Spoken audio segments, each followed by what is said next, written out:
Alors, est-ce que le retour de Nicolas Sarkozy, est-ce que c'est ce qui pouvait arriver de mieux à l'opposition, à la droite, à l'UMP, Éric Brunet, Nora Bérin? Du point de vue des idées, je pense que Sarkozy est le plus transgressif de tous.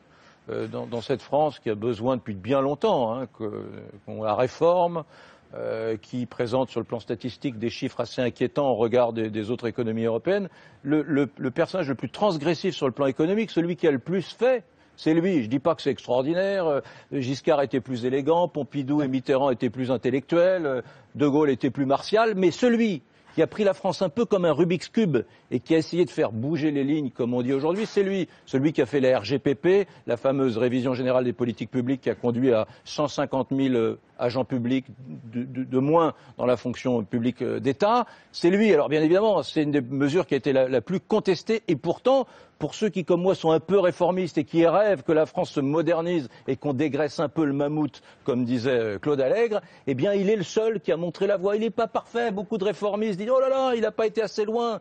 Probablement, mais je ne vois pas d'autres exemples dans la Ve République de président qui s'est colté avec la réalité comme ça et qui a dit bon, eh bien maintenant, la réforme des tribunaux, il y a 178 tribunaux d'instance et 17 tribunaux de grande instance qui ont été supprimés. Alors les gens se sont roulés par terre, on dit c'est inacceptable. Et pourtant, moi, je pense que c'était nécessaire. Oui, mais là, c'est peut-être un grand dessein pour la France.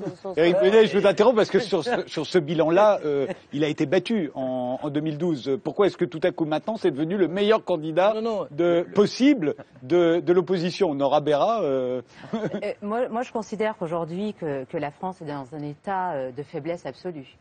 Et devant ce constat, sur le plan économique, sur le plan social, sur le plan politique, sur la scène internationale également, je crois que pour gouverner aujourd'hui la France, il faut d'abord avoir de l'autorité, il faut avoir un leadership certain. Et puis, il faut avoir de l'imagination, il faut être créatif, il faut savoir réinventer un modèle, réinventer un logiciel. Et je crois que si on regarde le spectre finalement de tous ceux qui ont le potentiel pour gouverner ce pays, eh bien, on voit qu'en effet, le seul qui a pu incarner quelque chose de nouveau, eh bien, c'est Nicolas Sarkozy, d'autant que ce qu'il annonce aujourd'hui s'inscrit véritablement dans le XXIe siècle en allant au-delà des clivages partisans traditionnels habituels. Donc je crois que c'est une ligne nouvelle, c'est un logiciel nouveau, et c'est ce qu'attendent aujourd'hui les Français. Vous voyez bien que le débat, pardon, mais le débat aujourd'hui ne peut plus se résumer en gauche ou droite, ou l'outsider qu'est le Front National. À un moment donné, il faut se dire, puisqu'on a parlé beaucoup d'union nationale lors de certains débats, à un moment donné, on s'interroge aussi de la manière dont on veut gouverner, ce qu'on veut faire pour la France, pour donner des perspectives, pour donner de l'espérance aux Français. Aujourd'hui, les Français sont tristes, les Français sont désenchantés, les Français ne croient plus en la promesse républicaine. Ils vont croire en Nicolas Sarkozy. Ils croient dans le déclassement. Mais vous avez raison, Nora Bérin, il y a une décrédibilisation totale du monde politique. Mais pour l'instant, Nicolas Sarkozy, j'avoue que c'est le début, mais dans le premier texte qu'il nous envoie et le premier signal qu'il nous envoie un texte extrêmement creux. C'est-à-dire, il y a mais comme ce que vous venez de dire, vous avez dit le mot innovation. C'est le vide absolu. Donc il n'y a absolument pas d'innovation dans ce qui est dit. Moi, je suis un vrai déçu du sarkozysme parce que je trouve qu'en 2007, il y avait un vrai projet, effectivement réformiste. Je pense qu'Éric Brunet dit modestement qu'il est un peu réformiste. Je pense qu'il est plus réformiste que ça. Et que quand on est véritablement réformiste, on a forcément été déçu par Nicolas Sarkozy. Et ce pays, finalement, il n'y a pas d'alternative. Il faut un réformisme profond. Ben oui, et on va parler de Manuel Valls et voir ce qu'il essaie de faire. Il a effectivement, je trouve, aujourd'hui une plutôt bonne équipe avec Emmanuel Macron, avec Laurence Boone à l'Élysée, avec là quelques volontés, quelques axes de discours qui ont enfin changé après 2 ans de catastrophe. Mais cependant, 2-3 dernières nouvelles qui m'ont pas mal inquiété, je l'avoue, et on pourra y revenir. Mais Nicolas Sarkozy, s'il veut revenir pour être à la hauteur de ce pays qui va si mal, il faut qu'il devienne sacrément réformiste, non seulement dans le discours, mais qu'il le fasse vraiment, ce qu'il n'a pas fait en 2007. Sauf que... Et la crédibilité, c'est difficile de la trouver quand on a failli à ce point. La différence dans ce qu'on est en train d'évoquer, c'est-à-dire qu'il y a ceux qui sont aux manettes aujourd'hui, qui sont en responsabilité et qui sont dans l'équipe exécutive. Manuel Valls, Emmanuel Macron et d'autres. Eux, ils déclarent des choses, mais dans les faits, il n'existe rien du tout. Pour l'instant, j'espère qu'ils vont le faire. C'est leur seule chance de gagner. Et aujourd'hui, vous faites le procès d'intention à Nicolas Sarkozy qui, seulement pointe le nez pour dire j'aime mon pays et j'ai envie qu'on renouvelle le paysage politique, d'offrir un nouveau choix politique, et vous lui faites déjà un procès d'intention. Mais le procès qu'il faut faire, c'est à ceux qui nous gouvernent aujourd'hui, qui sont dans la succession d'échecs depuis 2 ans et demi. Mais le mot nouveau ne crée pas de nouveauté, c'est-à-dire depuis tout à l'heure, je suis assez frappée. Vous avez dit à peu près 7 ou 8 fois le mot innovation, des idées nouvelles. Il n'y avait pas un élément de contenu ou programmatique. Il faut juste des idées nouvelles. Soyez patiente, Elisabeth Lévy. Est-ce que vous connaissez une seule personne qui pourrait récuser dans le paysage politique un mot de tout ce qui a été dit? On veut tout changer. Mélenchon veut tout changer. Marine Le Pen veut tout changer. François Hollande veut tout changer. Vous comprenez pas que, à la fin, si vous voulez, ces mots deviennent totalement creux. Alors d'abord, moi, j'ai pas Facebook. Alors j'aimerais bien, quand on se déclare candidat à quelque chose, qu'on le fasse. Un peu relayé. Qu'on le fasse. Non mais ça, je veux dire, c'est tourné en boucle toute la soirée. Honnêtement, je ne trouve pas que le signal de les déclarer sur Facebook, parce que ça fait moderne, ça va avec le reste, ça va avec le mot changement. Je veux dire, mais j'en ai autant pour la gauche, si vous voulez. Il y a des changements qui sont bons, il y en a qui sont pas bons. Et excusez-moi, chers amis, mais sur le mot réforme, c'est un peu la même chose. Ça veut dire quoi? Je veux dire, le Parti socialiste est plein de gens qui se pensent réformistes. Mais c'est très intéressant parce qu'on touche à un truc qui est, comment on pourrait dire, l'infantilisation de l'électeur français. C'est vrai qu'il y a un truc qui est, désormais, qui relève du discours politique qui est éminemment infantilisant. Et beaucoup de gens pensent que la réforme, c'est précisément le contraire de la réforme. C'est-à-dire, beaucoup de gens pensent qu'aujourd'hui, donner 8 €, 40 € pour les plus modestes d'entre nous qui sont des retraités, qui ont été annoncés cette semaine, n'est-ce pas, constitue une réforme. C'est-à-dire, il y a une espèce d'ambiguïté autour de l'idée de la réforme. La réforme qu'on évoque avec Mathieu Laine, c'est simple, c'est la nécessité absolue de dégraisser le mammouth. Ça vous va, Mathieu? Oui, non, mais c'est assouplir le droit du travail, de redonner véritablement une votation à la c'est très important. Pourquoi? Parce que moi, ce qui me fait dire aujourd'hui que Sarkozy manque dans l'équilibre global de ce quinquennat en tant qu'opposant, c'est parce que c'est le seul qui est donné dans cette direction-là. Il n'y a personne d'autre qui, à un moment donné, a été aux manettes de la France, à réformer ce pays ou à essayer de le réformer. D'accord. Voilà. Mais je suis pas en train de condamner totalement. En politique, comme en amour, on a le droit à sa deuxième chance. Il n'y a aucun problème. Je souhaite juste lui mettre une pression énorme. Il faut qu'il sente bien combien tous ces électeurs de 2007 ont été déçus par lui. Et s'il veut revenir véritablement, qu'il l'entende et qu'il ne nous fasse pas un grand discours rassembleur sous le ton de la fraternité. Et je vais vous faire la pacification du pays. Il faut qu'il vienne avec des mesures fortes qui vont recréer les incitations. Et s'il le fait, on le soutiendra. Alors attendez, on a compris juste. Edwy Plenel. J'aimerais qu'on sorte de la bulle. Sincèrement, j'écoutais tout cela. Vous avez dit que j'étais journaliste anti-sarkozyste. J'ai dit l'un des plus. Je suis anti-présidentialiste et je l'ai été sous tous ces présidents. Et là, pour moi, cette conversation illustre, pardonnez-moi, c'est pas une insulte à votre intelligence, combien le présidentialisme nous abétit.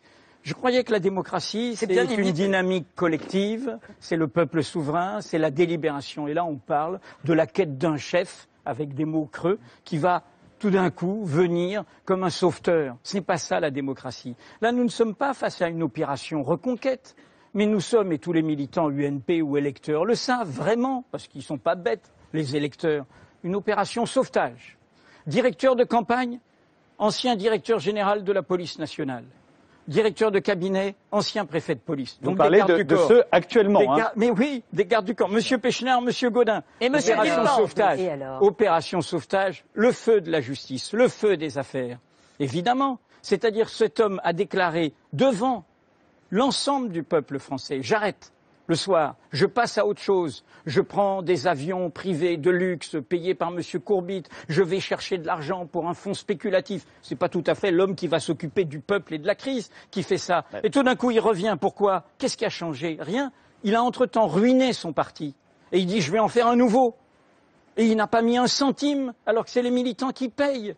Quelle image de la démocratie cela donne. C'est le meilleur cadeau fait au Front National. Car cet homme, qu'a-t-il fait? Il a fait monter le Front National.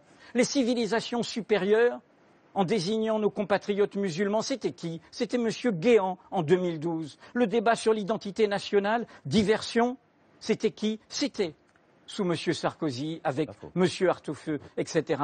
Donc on est face à cela. Je suis aussi impitoyable sur le présidentialisme de la gauche. Et aujourd'hui, il suffit de lire Mediapart pour le savoir. Mais je trouve que tout cela, y compris nos commentaires, participe. Orwell serait là, mais qu'est-ce qu'il dirait? C'est-à-dire comment participe de cette complicité avec une comédie qui n'a rien à voir avec la réalité. Je suis pas du tout d'accord avec ce que vous dites, parce que vous êtes l'incarnation de ce que vous venez de dénoncer de nous tous, et vous venez de commenter la même chose. Vous êtes resté dans la bulle. Vous me posez une question, excusez-moi.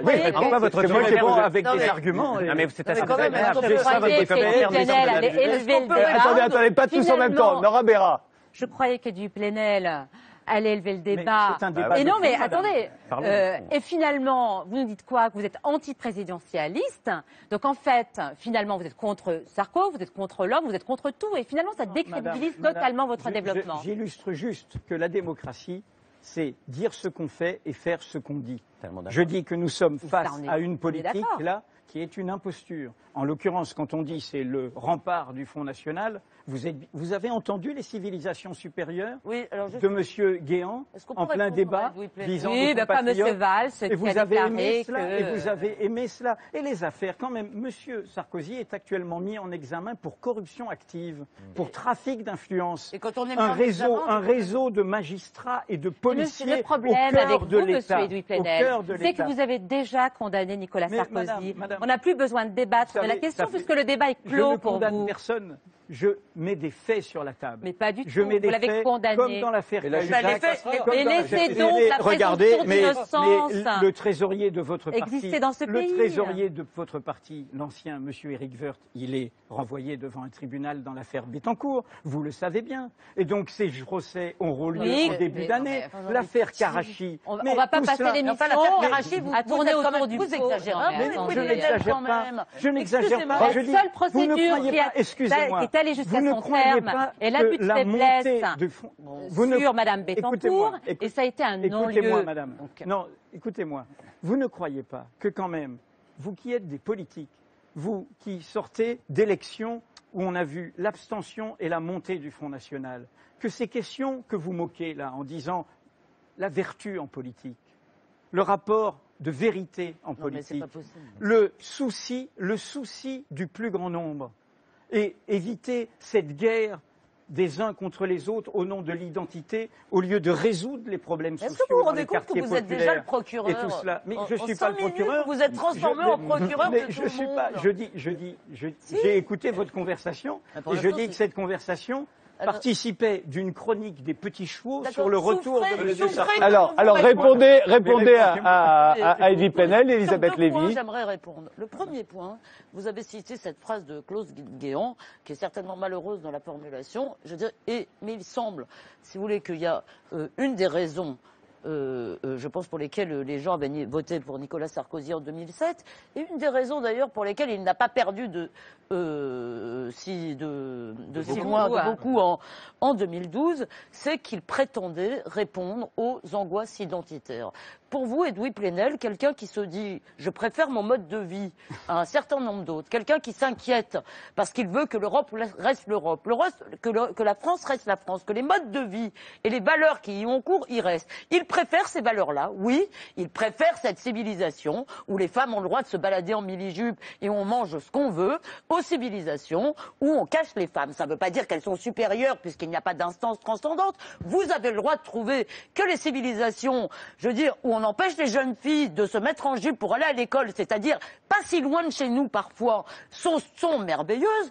Les gens en France et en Europe, y compris une énorme majorité de gens d'origine musulmane, eux, veulent qu'il reste des différences et qu'ils veulent en France, pouvoir défendre un mode de vie. Vous traitez ça par la dénégation, par le mépris, par la fascisation. Ces gens sont comme les nazis ou les antisémites des années 30 parce qu'ils sont inquiets, parce qu'ils ne veulent pas être minoritaires chez eux. Vous avez tort de mépriser ces sentiments.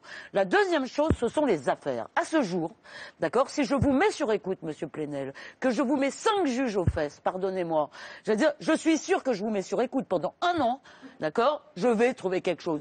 Bien sûr, non, je ne vous soupçonne certainement pas d'avoir des PV, non, Non, surtout pas. Ou d'avoir 15 jours de retard sur vos impôts, ça, ce serait trop grave. Mais peut-être, vous avez mal parlé à une institutrice. Peut-être vous avez fait quelque... Vous mélangez tout. Il y a 5... Vous devriez vous dire, vous posez la question. Il y a 5 enquêtes sur Nicolas Sarkozy. D'accord? J'ai pas envie d'en dire... Je ne dis pas que c'est un petit sang. Elles sont toutes résumées en détail sur Mediapart ce soir. Lisez sur Mediapart, vous aurez des faits et pas de la glose. Tous les jours, à ce jour, la seule inculpation qui avait été prononcée par un juge a été invalidée. Je vous prie de m'excuser. Sinon, ça veut dire que toute personne soupçonnée par Mediapart est coupable et qu'on n'est jamais innocent.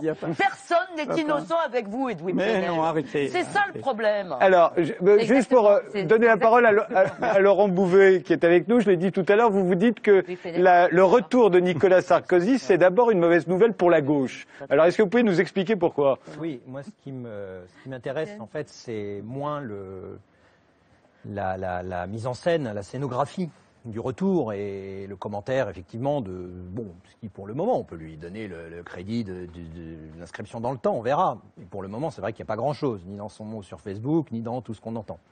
Non, moi, ce qui m'intéresse... C'était il y a quelques heures, quand même. Voilà, oui, non, mais il y a pas de... Moi, je ne suis pas là-dedans. Ce qui m'intéresse, moi, mon angle à moi, mon point de vue, c'est l'effet, ce que fait Nicolas Sarkozy à la gauche. Voilà, on peut le dire comme ça. Et pour moi, un retour de Nicolas Sarkozy n'est pas une bonne nouvelle pour la gauche. De manière générale, la gauche, dans son ensemble, au sens le plus large, celle qui gouverne, celle qui critique, celle qui gouverne. Pourquoi? Parce que quand Nicolas Sarkozy est présent, qu'il est sur la scène, la gauche est mauvaise parce qu'elle fait de l'anti-sarkozysme, et souvent de l'anti-sarkozysme assez primaire.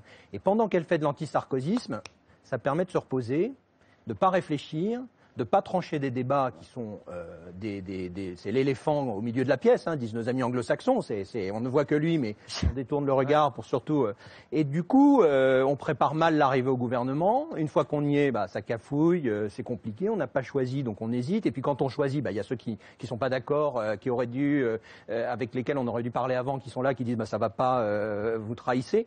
Donc, moi, je suis inquiet pour la gauche du retour de Nicolas Sarkozy. Pourtant, elle a l'air plutôt contente, pardon, juste ceux qui se sont exprimés. Je pense que c'est justement, ils sont contents parce que ça va leur éviter de bosser. Non mais d'accord, mais c'est terriblement revigorant. J'imagine que l'hebdomadaire Marianne, désormais... Je parle de la gauche en général et de la gauche politique. Je ne parle pas des journaux qui doivent vendre un peu. Cet après-midi, dans la conférence de presse qui avait été improvisée rue de Solferino par Cambadélis, on a, pour la première fois depuis tellement longtemps, les gens sont allés devant les chaînes Tout Info, écouter Cambadélis, et les enfants étaient devant la télévision. On écoutait Cambadélis commenter. Leur meilleur ennemi est de retour.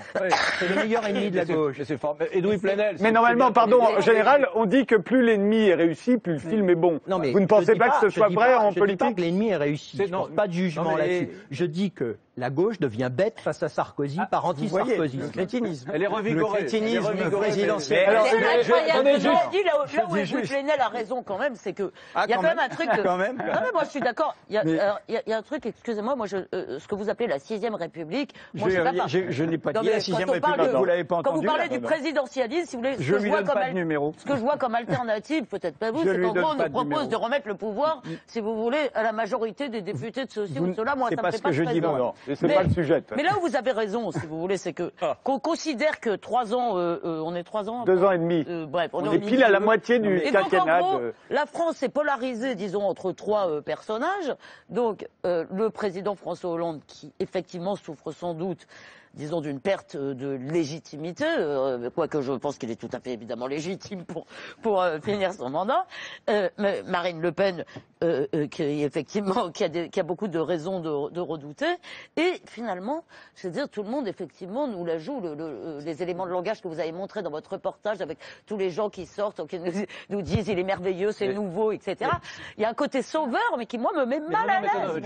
Non, juste une chose. Le gros déficit quand même de la France, c'est quand même le déficit de l'action. C'est-à-dire que nous sommes, depuis le 31 décembre 2013, en train de de commenter, gauche, droite, experts, politologues, etc., de commenter la nouvelle inflexion social-libérale ou social-démocrate de François Hollande. Social-démocrate, c'est pas ça. Il ne s'est rien passé depuis le 31 avril 2013, c'est-à-dire 8-9 mois. Et donc on voit des frondeurs qui disent « Attends, c'est inacceptable, le vrai socialisme, c'est pas ça, vous êtes sociodémocrates, vous êtes sociolibéraux, nous on est l'authenticité, la pureté socialiste, on est les dépositaires de la SFIO, pas vous. » Et donc ça s'engueule. Et la droite, et tout le monde s'engueule sur rien. Il n'y a pas beaucoup de gens qui se réclament de la SFIO. Sur du vide. Le déficit.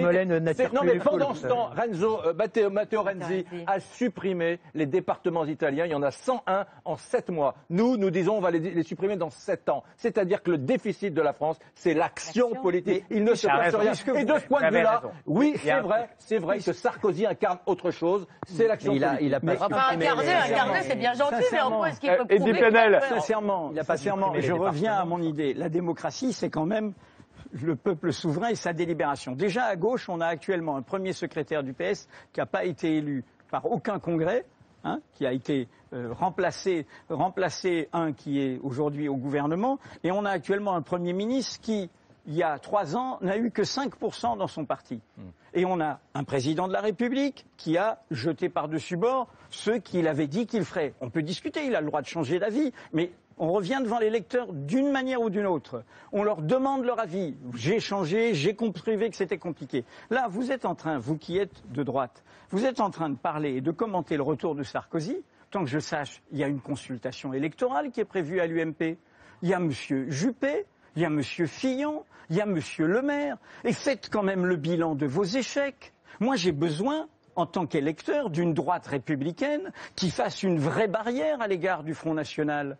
Et quand je fais ce réquisitoire contre M. Sarkozy, c'est que je pense que loin d'avoir été une barrière, il a permis, y compris à la base de l'UMP, la contamination par les idées de l'extrême droite. Il a levé la barrière. Et donc, ces idées que je dis là, des gens qui sont autour de M. Le Maire, autour de M. Fillon, autour de M. Juppé, le pensent aussi, le disent aussi. Donc, au lieu de commenter comme un fait accompli ce faux retour, la chronique, on l'a eu pendant des mois, et encore une fois, toujours calé sur le calendrier judiciaire. C'est du sarko-berlusconisme. C'est du sarko-berlusconisme. Et si c'était le calendrier judiciaire avec Yatik qui se calme. Laissez la droite avoir un vrai débat. Que M. Sarkozy ne soit pas un chef, mais soit un parmi d'autres. Ce que vous dites est recevable, mais admettez que ce qui s'est passé aujourd'hui est un fait politique digne d'être commenté. Non, il n'y a rien Nous dans sommes en train de le commenter. Le retour d'un ancien...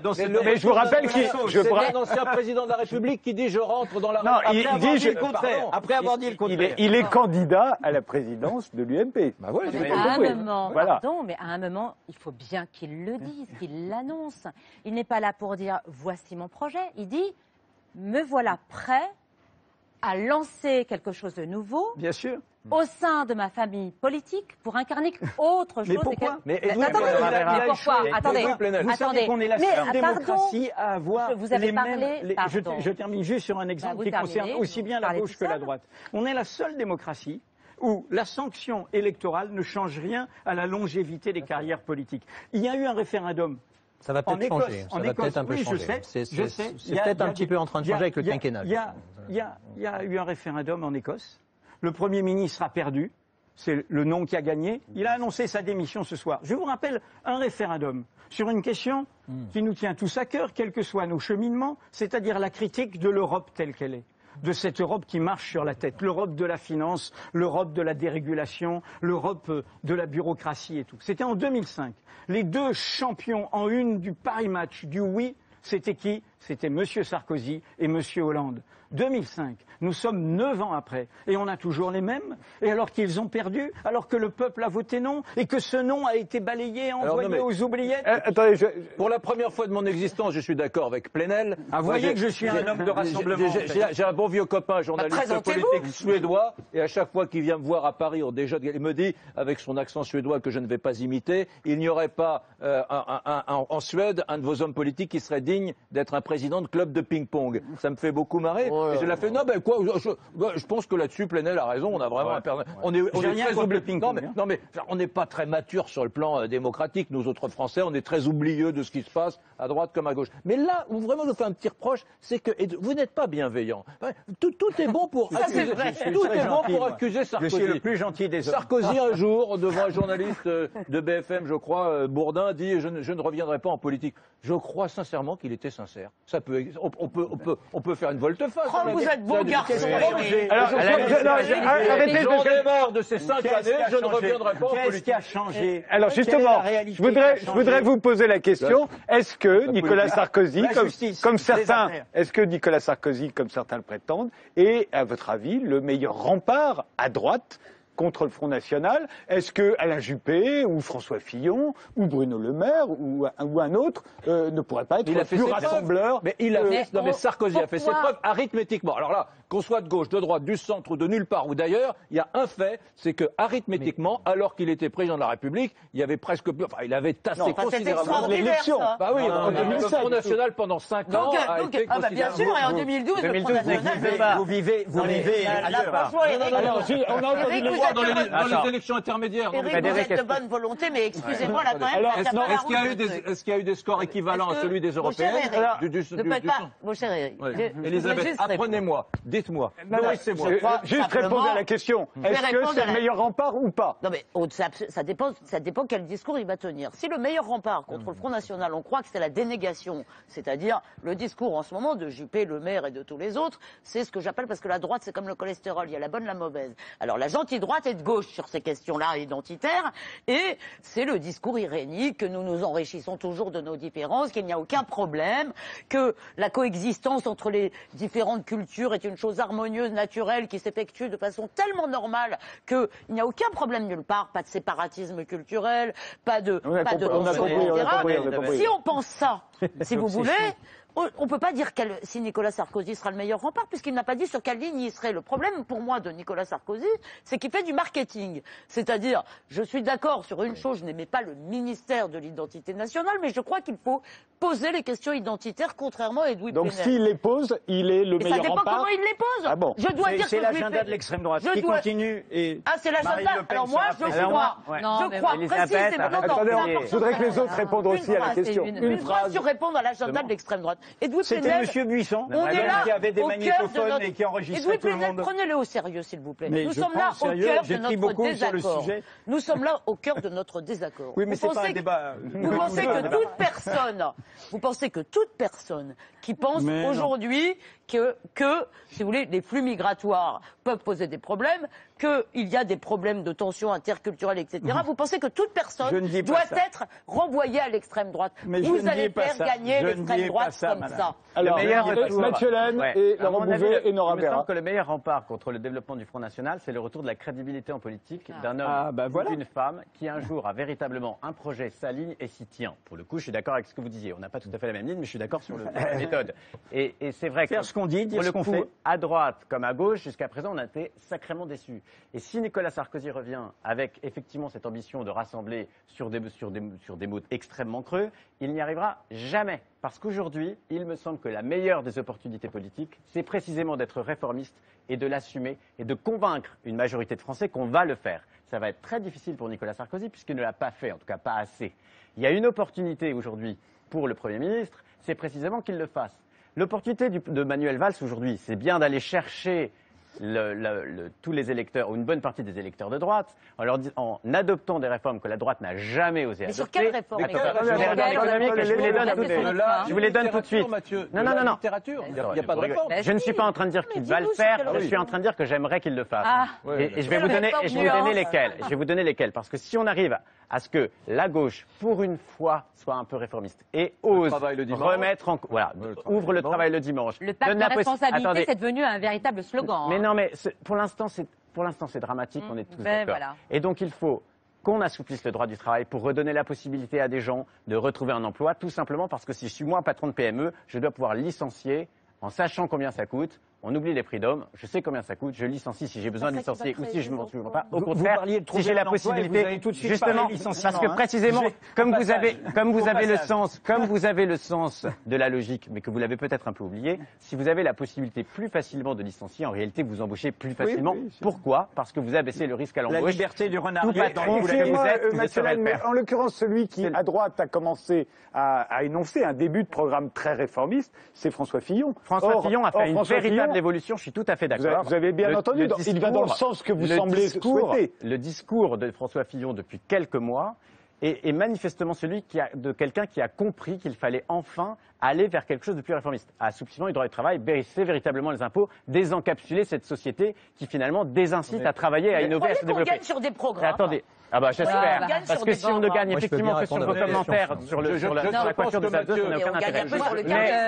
Est-ce que je peux juste terminer, parce que vous parlez beaucoup. Il y a une petite statistique qui est assez intéressante, c'est que en Europe, si on regarde les dernières élections, il y a 19 gouvernements qui ont été balayés, c'était les moins réformistes, et les 8 qui ont été réélus, c'était les plus réformistes. Et quand vous regardez, notamment, regardez Merkel, qui à chaque fois est réélue. Pourquoi? Parce qu'elle adopte, elle fait évoluer les choses, mais elle adopte des réformes. Ouais, enfin attendez, elle a quand même sacrément stabilisé le... Laissez-le terminer quand même. Stabiliser les réformes de Schröder. Le mot réformiste, elle a été plus loin. Le mot réformiste permet... La façon dont il est...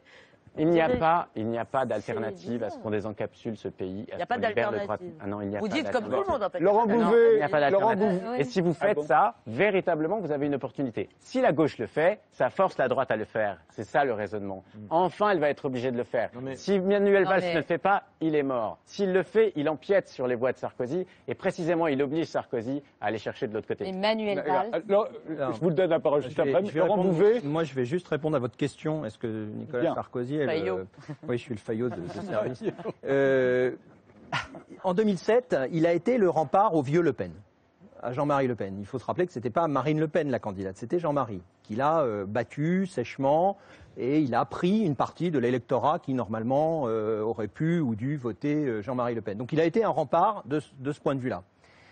En revanche, sa problématique de 2012 était assez différente. Il a durci, à partir du discours de Grenoble, dont on se souvient en 2010, il a durci sa ligne. On a parlé de la ligne Buisson, peu importe. Il l'a durci sur les questions identitaires dont parlait Elisabeth Lévy à l'instant. Il a durci sa ligne parce qu'il sentait que face à Marine Le Pen, qui venait d'arriver à la tête du parti et qui s'affirmait en transformant, en commençant à transformer un petit peu le parti, même s'il y a une transformation du FN qui vient de loin, il a durci sa ligne parce qu'il savait qu'il aurait plus de mal à récupérer les électeurs frontistes. Pourquoi? Parce que aux questions identitaires se sont mêlées des questions que, à gauche comme à droite, mais encore une fois, moi je regarde surtout la gauche, à gauche on met un petit peu sous le tapis, on dit bon le Front National, raciste, antisémite, enfin plus avant que maintenant, mais enfin bon, xénophobe, islamophobe aujourd'hui, etc. Mais on met sous le tapis quand même une chose qu'on voit monter dans les enquêtes, qui est quand même non plus tellement simplement cette question du eux et du nous, de la distance identitaire, mais du haut et du bas, c'est-à-dire contre le système, contre l'élite. C'est vraiment du populisme au sens le plus radical, du populisme contre le peuple, contre l'élite, qui est une formule qui monte, sur laquelle Marine Le Pen insiste énormément, et ça passe complètement à travers les mailles du filet, parce que, notamment à gauche, on continue d'être sûr, ce sont des racistes, ce sont des antisémites, ce sont des xénophobes, etc. Et donc il n'y a pas à dire quoi que ce soit, c'est une question de morale. À droite, on reste sur des enjeux compliqués, ça a été dit. Là, aujourd'hui, l'antisystème, l'UMPS, les Européens, les européistes, tous d'accord, etc., c'est ce qui marche le mieux. C'est là-dessus que Marine Le Pen gagne des nouveaux électeurs dans des secteurs de la société que ne touchait pas le Front National avant. Ce qui veut dire que, pour le moment, on ne sait pas si Nicolas Sarkozy pourra être à nouveau, dans ces conditions, le meilleur rempart à droite du Front National. Personne ne l'est, personne ne peut le savoir. Ça va être la grande énigme de l'élection de 2017. On a l'impression de s'être fait avoir une première fois, puisque en réalité, c'est ça que je voulais dire, c'est que sur ces questions, il faut à la fois, ce que je pense, c'est qu'il important que quelqu'un donne des réponses raisonnables à ces questions. Or, le problème de Nicolas Sarkozy, c'est qu'on ne sait pas, un coup on fait, on a l'impression que c'est, ah bah tiens, là on va faire une campagne identité, puis alors là on va faire une campagne diversité, puis là on va faire une campagne innovation. On a l'impression d'avoir affaire quand même un peu à du marketing. On ne sait pas ce qu'il pense, lui. Est-ce que Nora Béra le sait? Peut-être que Nora Béra le sait. Est-ce que non, mais Edwy Plenel a l'air de le savoir? J'ai beaucoup écouté. Éric Brunet le sait aussi. Il y a des propos sur lesquels, évidemment, je suis d'accord. Mathieu, qui parle de ce courage politique qui permet de réformer notre pays, de l'inscrire véritablement dans des perspectives du XXIe siècle. Je suis totalement d'accord avec ça. Alors, la question, est-ce que Nicolas Sarkozy est le meilleur rempart au Front National? D'abord, ce qu'a dit Éric tout à l'heure est vrai. Donc il y a un fait, c'est factuel. Il a été un rempart en 2007 et pendant des années. C'était Jean-Marie Le Pen. Pardon, oui, mais pas le même Front National qu'aujourd'hui. Je crois que c'était attention, ça c'est vrai. Je vous ai laissé développer. Je veux développer ce que j'ai envie de dire. Donc, on était sur la ligne, en effet, Jean-Marie Le Pen, mais l'idéologie. Vous savez, la façade, elle n'est peut-être pas la même, mais le fonds de commerce, il n'a pas changé. Donc, analysé en profondeur, on est le Front National. Le fonds de commerce, il s'est beaucoup élargi, je peux vous dire. L'idéologie est la même si la vitrine n'est pas la même. Donc, sur un certain nombre d'années, le Front National n'a pas prospéré. D'ailleurs, entre parenthèses, le Front National n'a jamais été aussi haut que lorsque les socialistes sont au pouvoir. Quand le Front National est arrivé au deuxième tour de la présidentielle, c'était sous Jospin. Quand le Front National apparaît comme le premier parti de France, c'est sous François Hollande et Manuel Valls. Maintenant, est-ce qu'il va être un recours à l'avenir? Donc la question, elle n'est plus la même sur le plan identitaire. On n'en est plus là. On est au-delà des partis politiques. On n'est plus dans un clivage identitaire, extrême droite, gauche, extrême gauche. On est, qu'est-ce qu'on propose aux Français? On est juste pour On est sur l'interrogation. On doit se réinterroger sur ce qu'on fait du triptyque républicain. C'est-à-dire la liberté, liberté individuelle et économique. Liberté individuelle et économique. Cette capacité qu'ont les Français, qu'ont les entreprises françaises à avancer, à investir, à avancer. Donc sur la question de la liberté, on voit bien que cette liberté a été entamée par les socialistes avec le matraquage fiscal qui permet aucune marge de manœuvre, que ce soit à l'échelle individuelle ou à l'échelle de l'entreprise. C'est commencé Pardon, sur la question de l'entreprise. Sur la question, par exemple, de la solidarité.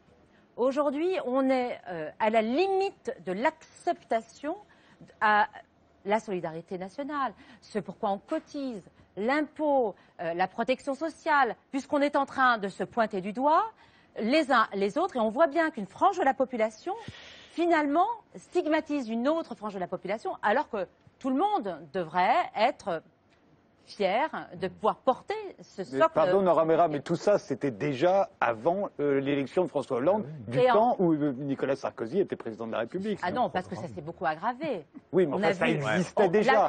Il n'a pas fait assez.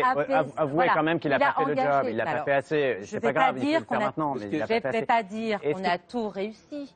Je suis aussi je suis acteur aussi de ce bilan, parce que pendant 3 ans... Vous étiez secrétaire d'État. Voilà, donc j'ai participé à ce bilan, donc je suis plutôt fière de ce bilan. Il y a eu un événement majeur qui a en effet n'a pas permis de respecter évidemment toutes les promesses présidentielle, c'est la crise de 2008. Une crise de 2008. Je vous arrête pour pas qu'on refasse l'histoire de Nicolas Sarkozy. On l'a fait souvent dans cette émission. Pour la gauche, c'est tout. Simplement, je réponds. L'histoire glorieuse du président. Je réponds à certaines accusations sur l'incapacité qu'a eu la droite à réformer. Non. Le train des réformes a démarré, la réforme des universités, la réforme des collectivités territoriales, qui a été René, il nous dit que c'est les tribunaux. Avec le conseiller territorial que François Hollande a cessé de détricoter, sur la révision générale des politiques publiques qui a permis de faire des économies en termes de masse salariale. Il y a beaucoup d'autres... Il y a un super rond-point à côté de moi. Edwy Plenel et Éric Benet. Juste un truc, 10 secondes. Il y a un think tank un peu libéral qui s'appelle Thomas More. Il existe, hein, Mathieu. Donc, l'Institut Thomas More. Tout petit peu libéral. Un tout petit peu libéral. Très libéral. Alors, ils se sont amusés. Non, mais attendez, c'est des forcenés. Pendant 5 ans, sous Sarko, ils se sont amusés à compter le nombre de promesses qui avaient été faites par le candidat Sarkozy en 2007, puis toutes celles qui avaient été faites pendant son quinquennat. Il y en a 1300. Et ils ont mesuré scrupuleusement, minutieusement tous les jours qu'il a enclenché 900 de ses promesses. Oui, c'était dans votre livre, Pourquoi Sarko va gagner. Vous vous souvenez? Évidemment. Je vous ai dit qu'il fallait le rééditer, c'était votre deuxième chance. Non, je vous dis ça parce que moi je suis très attaché à l'idée de l'action, passer en mode action. Sarko, tout imparfait qu'il est, il est passé pendant 5 ans en mode action. Le drame, c'est qu'il a enclenché, mais il n'est pas allé au bout. Alors, il avait été au bout, Le mode d'action, par exemple, les Libyens s'en souviennent très bien. Il n'y a plus d'État, c'est la guerre civile totale. Il y a un foyer terroriste au Mali, etc. Il y avait une dictature, mais néanmoins, il y avait quelque chose qui tenait dans une société. Et résultat des courses, on doit, c'est exactement comme Bush en Irak. Bon, bref, voilà, l'action. Vous êtes en train de défendre Mouammar el-Kadhafi. Je défends pas. Vous savez très bien ce que je veux dire. Je veux dire qu'on ne peut pas, comme ça, dire, là je parle des questions internationales, que d'en haut, comme ça, on va résoudre tout en ayant ce type de raccourci dans la complexité du monde. Mais je voudrais revenir sur le fond, cette expression rempart contre le Front National. Cette idée comme s'il y avait une sorte de ligne Maginot à faire. Le Front National est une réalité qui a une histoire intellectuelle, politique dans notre famille, qui est au fond l'idéologie de l'inégalité, du côté du racisme, de l'action française. Et cette famille intellectuelle qui pense que nous naissons inégaux, les hommes, les femmes, les sociétés, etc. Je ne dis pas cela, laissez-moi parler.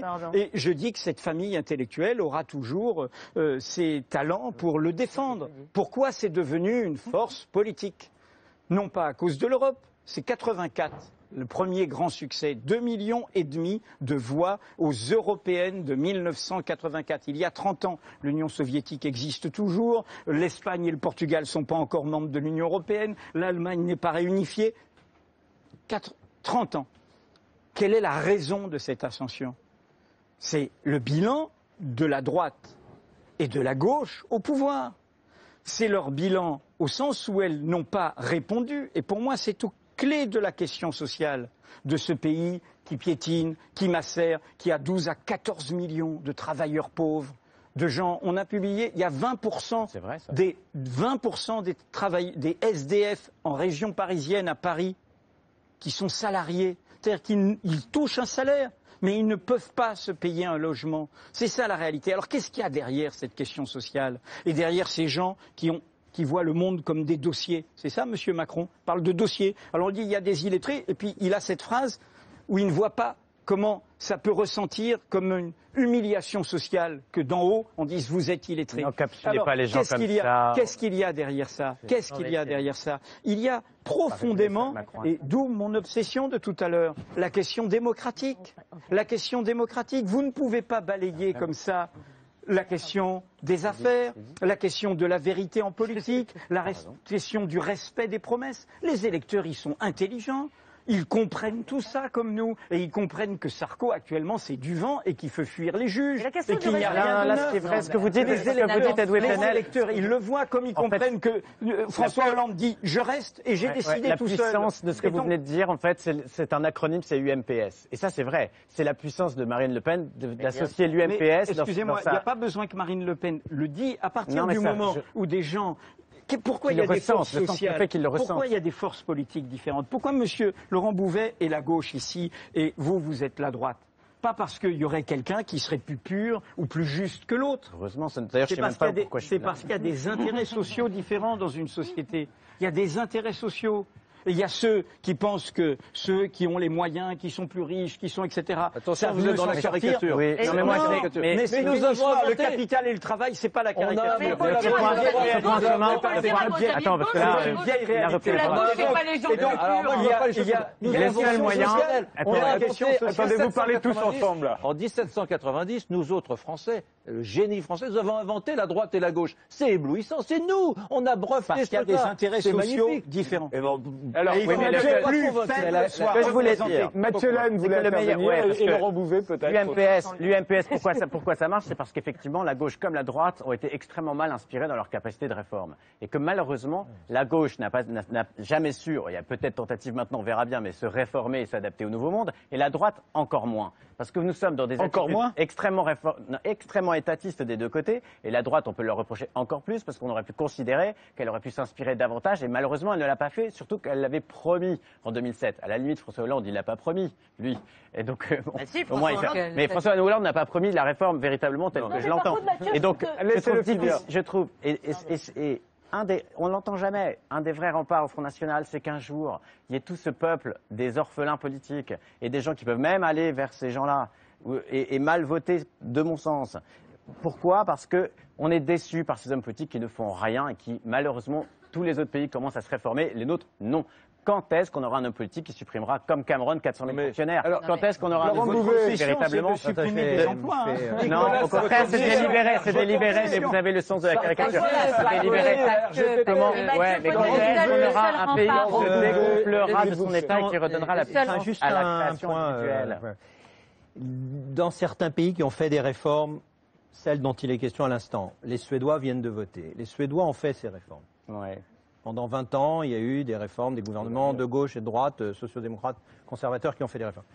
Les démocrates de Suède, qui est le nom du parti néo-populiste en Suède, un peu l'équivalent du Front National, même s'il y a des différences bien évidemment, progressent.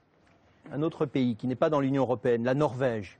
Un autre pays qui n'est pas dans l'Union européenne, la Suisse, avec l'UDC, la Norvège avec le Parti du Progrès, ont avec la France les plus hauts résultats pour les partis néopopulistes anti-immigration de même type que le Front National. Ce sont des pays riches, la Suède et la Norvège, la Suisse, la Suède aussi et la Norvège, qui n'ont pas du tout les mêmes problèmes sociaux que nous, ils n'ont pas de chômage de masse, ils ont davantage de croissance, ils n'ont pas de problème de dette publique, et ils ont un niveau élevé de partis du même type. Ça veut bien dire qu'il y a, même si corrélation n'est pas raison, ça veut bien dire qu'il y a quand même autre chose simplement que la résolution de la crise économique pour faire baisser le Front National.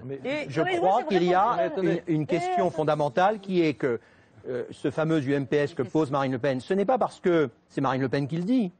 La question, c'est pourquoi elle, quand elle le dit, elle est plus crédible que d'autres qui peuvent le dire aussi. Pourquoi, s'il vous plaît, je ne suis pas celui qui a le plus parlé ce soir, je crois. Pourquoi, quand Marine Le Pen le dit, elle est plus crédible, par exemple, sur des questions d'anticapitalisme, d'antimondialisation, de construction européenne, que par exemple un Jean-Luc Mélenchon qui n'a pas été très longtemps au pouvoir, il a été ministre délégué à l'enseignement professionnel 2 ans sous Jospin. Donc ça veut dire que si ces gens qui votent pour elle, ou ceux qui s'abstiennent et qui seraient tentés de le faire, ne votent pas pour la gauche critique par exemple, ça veut dire qu'il y a d'autres dimensions que la dimension économique et sociale. Cette dimension, c'est cette dimension identitaire dont on a parlé. C'est cette dimension du eux et du nous. C'est cette dimension aussi du haut et du bas, de l'élite au peuple. Et si on n'arrive pas collectivement, partout, dans tous les pays, si on n'arrive pas collectivement à penser que quand on est dans l'élite, quand on fait partie des dirigeants, etc., on peut s'abstraire des règles qu'on impose à ceux qui, eux, n'ont pas le choix sur les impôts, qu'on peut le faire sur la réglementation du travail, qu'on peut le faire sur un certain nombre de sujets, ça ne peut pas fonctionner. Donc il y a aujourd'hui des questions qui ne sont pas traitées. Et c'est ça qui laisse la place à ces partis-là. Vous pensez que Nicolas Sarkozy pourrait les traiter? Je n'en sais rien. Mais moi, je suis d'accord avec vous sur ce que vous dites. Il ne l'a pas montré quand il était président, on verra.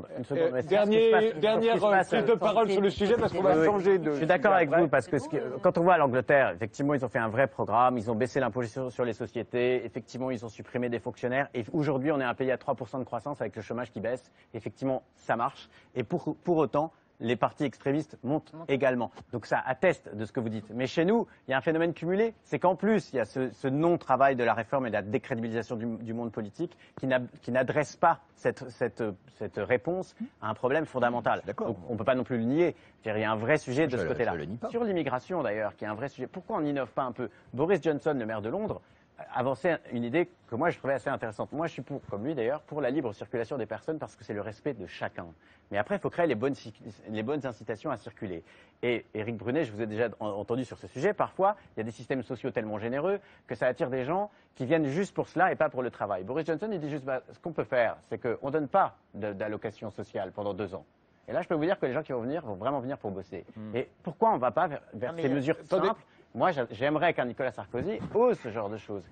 Alors, dernier mot sur Nicolas Sarkozy, parce qu'on va passer au projet de loi antiterroriste. Donc, je vais vous donner la parole à chacun. Vous pourrez faire une conclusion très provisoire. J'imagine qu'on parlera très souvent de Nicolas Sarkozy dans cette émission.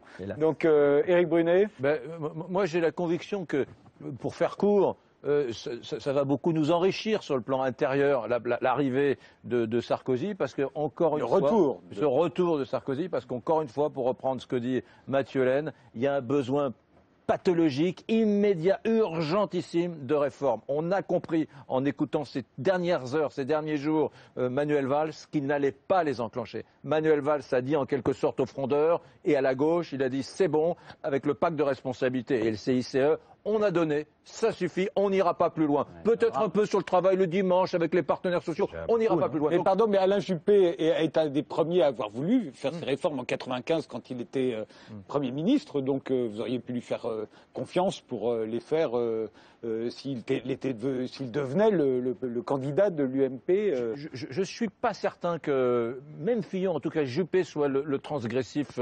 C'est quand même un acte, pardon, hein, mais il faut être un peu punk pour faire ça. Il faut être un peu transgressif pour faire ça. Il faut peut-être avoir cette espèce d'intelligence animale un peu folle qu'a Sarkozy. Et sincèrement, hein, ne voyez pas de la sarcolatrie dans ce que je dis. Non. Je n'imagine pas aujourd'hui, dans la famille politique de l'UMP, quelqu'un d'autre que Sarkozy faire un peu décloisonner, comment tu dis? Désencapsuler, mais elle m'a dit qu'il fallait pas le dire.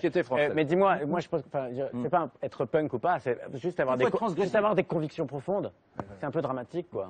Non, mais les convictions. Alors, il y a personne. Pardonnez-moi, peut-être qu'il faut. Non, c'est une illusion, il faut que j'arrête. Peut-être qu'il faut supprimer des milliers de fonctionnaires. Vous avez des convictions. Peut-être qu'il faut faire toutes sortes de choses, mais excusez-moi, vous n'allez pas mobiliser la France avec ça. Or, vous n'avez pas l'air de vous rendre compte. Vous n'avez pas l'air de vous rendre compte que ce pays, les gens ne savent plus ce que ça veut dire d'être français. Et moi, je lance un appel à Edoui Plenel. Vous portez une responsabilité. Parce que, non, vous portez une responsabilité. Beaucoup de gens à gauche vous écoutent. Vous avez demandé pourquoi, quelqu'un dit pourquoi Mélenchon ça marche pas, et Marine Le Pen ça marche. Pour une seule raison, c'est que Mélenchon, si vous voulez, c'est très gentil, c'est très sympathique, c'est très bisounours, il dit il faut ouvrir les frontières, c'est merveilleux. Les gens ont besoin aujourd'hui d'avoir le droit de se poser la question de qu'est-ce que c'est d'être français, dans quelles frontières, quel droit avons-nous, je veux dire, de décider ensemble de notre mode de vie. Et nous n'avons pas envie d'être le grand aéroport, nous n'avons pas envie, je veux dire, d'être l'endroit. Quelqu'un a dit dans une interview cette semaine, nous sommes tous descendants d'étrangers. Si nous sommes tous descendants d'étrangers, pourquoi être en France? Pourquoi être en France plutôt qu'ailleurs? Je crois qu'Edoui Plenel, vous devriez vous répondre à ce défi. Vous devriez donner peut-être une réponse de gauche à la question de l'identité collective. La question. Oui, le problème d'Elisabeth Lévy, c'est qu'elle ne me lit pas. J'ai écrit un livre qui s'appelle Notre France. Il suffit de le lire. Hein. Il est en vente. J'ai expliqué tout ça également dans Dire non, qui est paru là, et également dans Pour les musulmans. Et donc, je réponds exactement à cette question. Je réponds avec mes. Ce n'est pas le thème de ce soir. Si vous voulez, on fera sur l'identité-relation, Édouard Glissant, Aimé Césaire, c'est notre patrimoine. Et comment, moi, je pense que justement, dans cette obsession xénophobe, car c'en est une pour moi, dans cette banalisation bienséante de ce qui est pour moi un nouveau racisme, dans l'obsession de l'autre. Ce qui est bienséant, c'est de dire que le 5e arrondissement et de jamais avoir de problème. Dans cette bienséance, il y a une négation. Et c'est au cœur du défi qui concerne aussi bien la droite que la gauche, de la France telle qu'elle vit, telle qu'elle travaille, telle qu'elle s'invente tous les jours, de son peuple, de la réalité de son peuple. Les gens que cible et que stigmatise Madame Lévy, ce sont ceux qui construisent nos immeubles, nos routes, qui font, et bien sûr, ce sont notamment ceux qui sont issus des dernières immigrations, de nos immigrations liées à notre longue histoire coloniale, et qui donc sont de culture, d'origine et de croyances musulmanes. C'est notre les gens qui veulent pas que je me mette en peuple. C'est notre peuple. Et donc, aujourd'hui, la question centrale, aujourd'hui, c'est d'avoir un dynamisme, un projet politique, un imaginaire de ce pays qui ne soit pas la négation de ce qu'est ce pays et qui ne soit pas la novlangue. Ce mot réforme ferait beaucoup rire Orwell, car au fond, derrière le mot réforme, c'est en fait faisons ce qui a l'air d'être pour tous, non, ce qui est pour quelques-uns. Je rappelle que l'explosion des dividendes, comme vous le savez, en France, versés aux actionnaires, dans cette période de crise, a battu tous les records des autres pays, plus de 30% en 2013. Le taux d'inégalité dans notre pays est semblable. La crise, ils n'ont pas été rémunérés. Dans d'autres pays, ils n'ont pas explosé à 30%. Nous avons un niveau d'inégalité entre les plus riches et les plus pauvres qui a atteint celui de la belle époque, fin 19e, début 20e. Et les mêmes réponses étaient apportées. La guerre, la désignation. Oui, mais il y avait des socialistes qui se battaient, les Jaurès et les autres, et qui se battaient contre la guerre. Donc ce que je veux dire, c'est que c'est cette course en avant et la course au pire, et n'est pas la course au sursaut démocratique et social dont nous avons besoin. Un mot de Nora Berra pour terminer. Vous avez la parole. Oui, merci, parce que ça fait un moment quand même que je la demande. Et elle a été... Dépêchons-nous, il nous reste simplement, plus rien. Moi, ça me dérange qu'on renvoie toujours la question de la politique et de la vision de notre pays à des questions identitaires. Je suis un exemple, en effet, d'une héritière de l'histoire de France, de parents qui ne sont pas forcément issus, qui sont issus de l'autre rive de la Méditerranée. Mais et donc ça nous renvoie, j'étais pour. Eh bien, c'était ça, l'agitation d'identité. J'étais pour, parce qu'enfin, on faisait la France se regarder dans la glace. On se rendait compte de sa diversité. Ce n'est pas ça qui s'est passé, madame. Vous le savez. Vous arrêtez, parce que sinon on n'aura jamais le temps. Ce qu'est être français aujourd'hui. Et ça renvoie à la question du pacte républicain que j'évoquais tout à l'heure. Maintenant, si on doit conclure sur le débat qui nous anime aujourd'hui, c'est Nicolas Sarkozy. Nicolas Sarkozy, aujourd'hui, il a fait acte de candidature. Il a fait juste acte de candidature. À la direction de votre parti. À la direction de votre France. Parti. Il le fait savoir à la France. Il fait savoir à la France. Il s'adresse à la France. À la France Facebook. Elisabeth, je crois que depuis tout à l'heure. Donc aujourd'hui, je pense que le débat doit être élevé. Et ne pas uniquement être rivé sur le rétroviseur. Il faut se projeter, et la manière dont il faut se projeter, pour éviter effectivement la montée des populismes, c'est de comment on va pouvoir répondre aux questions, aux attentes des Français. Et là, je rejoins bien sûr le courage politique qui doit nous amener à réformer, à moderniser le pays. Donc aujourd'hui, oui, c'est une déclaration, mais ce n'est pas une déclaration vaine, parce que vous connaissez Nicolas Sarkozy. Alors la question qui était redondante, c'était « a-t-il changé ? A-t-il changé ?» Eh bien moi, je vais vous dire une chose.